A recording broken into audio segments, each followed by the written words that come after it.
Hey, Coach, we'll get started with questions from Kent. Kent, go ahead. Yeah, Cheryl, other than maybe the first 5 minutes of the second quarter, they pretty much got a lot of open shots. I mean, can you just talk about the defense that you saw today? What defense? I didn't see us play any defense. They kind of set the tone in the start. I mean, how do you explain what happened in the first quarter? I mean, did it remind you a little bit of what happened out in Seattle? I don't know which one was worse.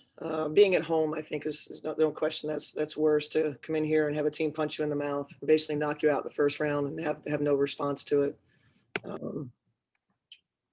We cut it to 2, and then we just had a group that, my dumb ass, I left some people in there that were just not here tonight. And, we had it to 2, and then, I'm playing people that weren't very good. And then they were able to, get it back to, 9 at halftime. And then started those same people and saw the lead grow again. And we just could never get back in it. It's been kind of a ongoing deal with the turnovers. They got 32 off the turnovers. Yeah, it's just who we are. That's just, it's bad coaching. That's who we are. I can't coach offense. 32 points off turnovers. It's every game.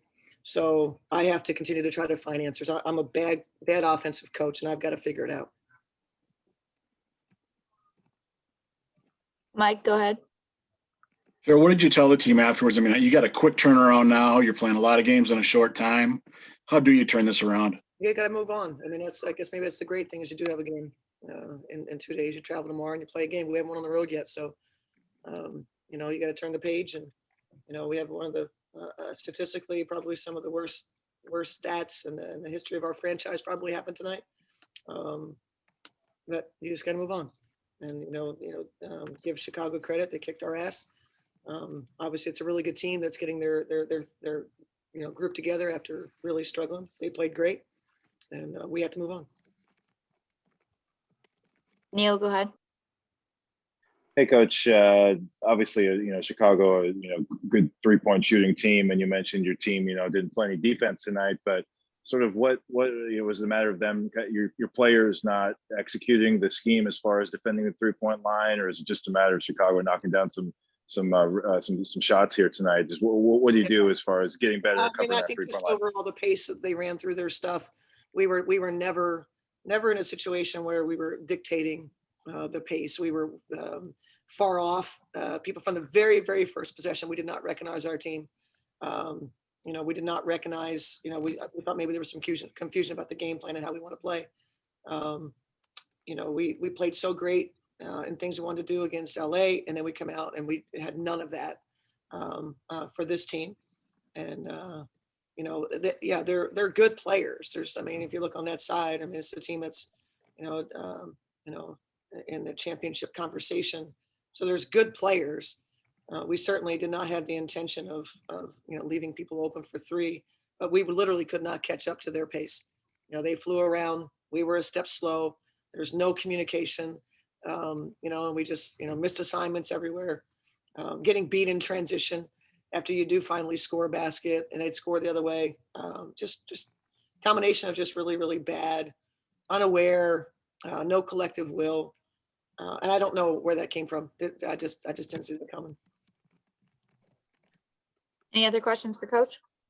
I just wanted to know if Bridget's going to be okay. Yeah, she's fine. Okay. Thank you. Great, thanks, Coach.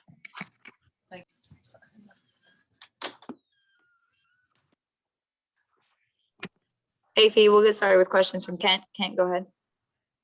See, just right out of the gate, it seemed like they were kind of setting the pace. What happened in from your view in that first quarter? Absolutely. The transition points that they had were absolutely, ridiculous. Our live ball turnovers really led to that. And then we had people not getting back. So they just ate off of those tonight. You guys got back within 2 in the second quarter, and then things kind of got out of hand again. I mean, you obviously got a quick turnaround. You got to go to Dallas right away. How do you put this behind you, and what do you take from it? we have to learn from it. Dallas is another team that they have really athletic people, and they're going to have some people that are running. So we have to be able to both defend and then be able to get back. And transition is something that we've been working on from the beginning. So for this to happen, it's kind of unacceptable. Season high for points and for their shooting percentage. Did you? I mean, Coach was talking about how she kind of felt like they were dictating the pace the whole way. How do you change that? I mean, what's it going to take to get back to kind of what this team was doing last year on the defensive end? I think our on-ball defense wasn't disruptive enough. They were kind of able to get into a group and really do whatever they wanted. So we really need more ball pressure and help when people are driving and rotating after that. We kind of stopped after one rotation. Mike, go ahead.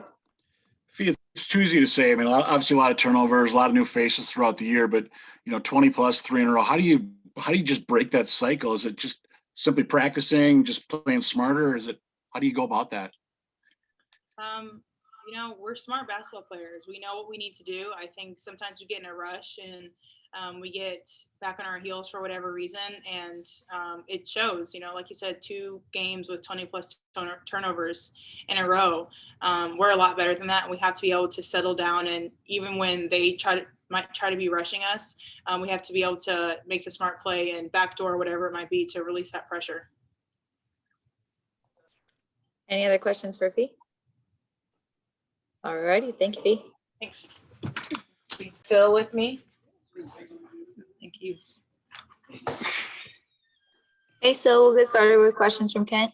Hey, Hey, so what happened at the start of that game? It seems like Chicago was able to really set the pace with what they were doing and scoring at I think 39 points in the first quarter. What happened in your mind in that first 10 minutes?